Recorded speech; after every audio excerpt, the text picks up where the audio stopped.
Hello everyone. So today's topic is difference between spring wood and autumn wood, which is topic of anatomy of flowering plant जो secondary growth में आता है. तो देखो एक cambium होता है which is present between xylem and phloem in vascular bundles.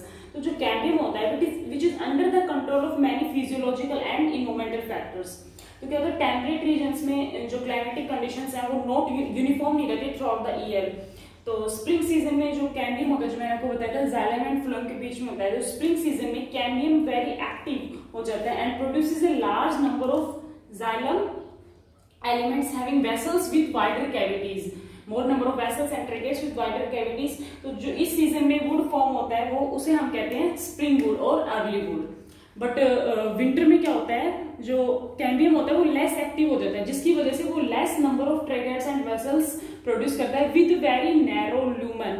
तो उस टाइम पे जो वुड प्रोड्यूस होता है उसे हम कहते हैं ऑटम वुड और लेट वुड. तो जो स्प्रिंग वुड होता है वो लेस डेंसर होता है, बट जो ऑटम वुड होता है वो मोर डेंसर हायर डेंसिटी का होता है. Spring would is lighter in colour and the autumn would is darker in colour. तो ये कुछ पॉइंट्स थे जो आपके एनसीईआरटी में देखे, मैंने वही बताया. अब उसका एक नीचे छोटा सा टॉपिक आता है एनुअल रिंग. एनुअल रिंग्स क्या होते हैं, तो जो ये दोनों टाइप ऑफ वुड बनते हैं जैसे स्प्रिंग वुड और autumn would. Spring would lighter colour में होता है, ऑटम वुड डार्क कलर में होता है. तो एक के बाद एक अरेंज हो जाते हैं. तो देखो यहाँ पे these two kind of wood that appear as alternate concentric ring. Concentric मतलब एक सेम सर्कल हो, फर्स्ट ऐसे सेम सर्कल होगा तो फर्स्ट मान लो ये lighter then darker then lighter then darker, तो ये कंसेंट्रिक रिंग होगी. तो ये मान लो स्प्रिंग वुड है, ये ऑटम वुड है, ये स्प्रिंग वुड है, ये ऑटम वुड है. तो एक के बाद ही खुद को अरेंज कर लेते हैं विच कंस्टिट्यूट एन एनुअल रिंग. तो ये जो होता है ये हमें एनुअल रिंग का फॉर्मेशन कराता है. तो जो एनुअल रिंग होती है हम एक बार किसी स्टेम को कट करते हैं तो जो एनुअल रिंग दिखती है उसमें वो हमें एस्टिमेट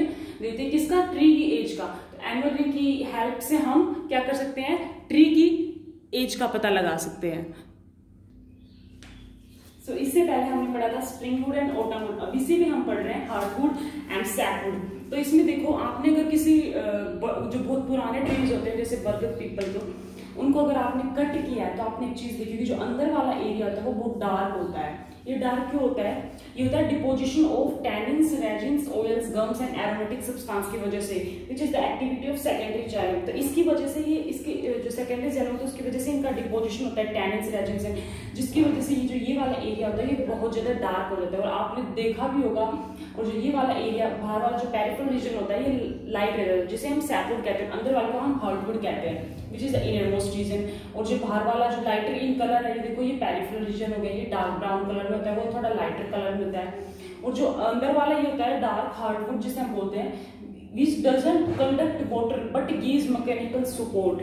ये वाटर कंडक्ट नहीं करता है लेकिन क्या होता है मैकेनिकल सपोर्ट प्रोवाइड करता है. तो इसे हम कैसे याद कर सकते हैं, जैसे हमारी बॉडी में हार्ट होता है वो हमारी बॉडी का मेन ऑर्गन है, मतलब जो हमारी बॉडी को मेन सपोर्ट वही देता है. अगर हार्ट अपनी काम करना बंद कर देगा तो फिर हमारी भी डेथ हो जाएगी. तो हमारी बॉडी में जो मेन सपोर्ट होता है वो हार्ट का ही होता है ना, उसकी वजह से हम आज जिंदा है. तो ऐसे आप इसको याद रख सकते हैं कि जो हार्टवुड होता है वो मैकेनिकल सपोर्ट प्रोवाइड कर सकता है जैसे हमारी बॉडी को. तो ये आपके एक मैंने छोटा सा आपको याद करने का तरीका बताया. देन जो सैपवुड होता है वो conduct water and minerals provide करता है, डजंट प्रोवाइड मैकेनिकल सपोर्ट, वो मैकेनिकल सपोर्ट प्रोवाइड नहीं करता.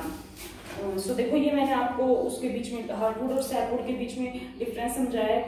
ये इनरमोस्ट रीजन हार्डवुड, आउटर जो पेरिफेरल रीजन होता है वो सैपवुड. ये डार्क ब्राउन में होता है, क्यों, क्योंकि deposition of tannins, resins, oils, gums and aromatic substance की वजह से.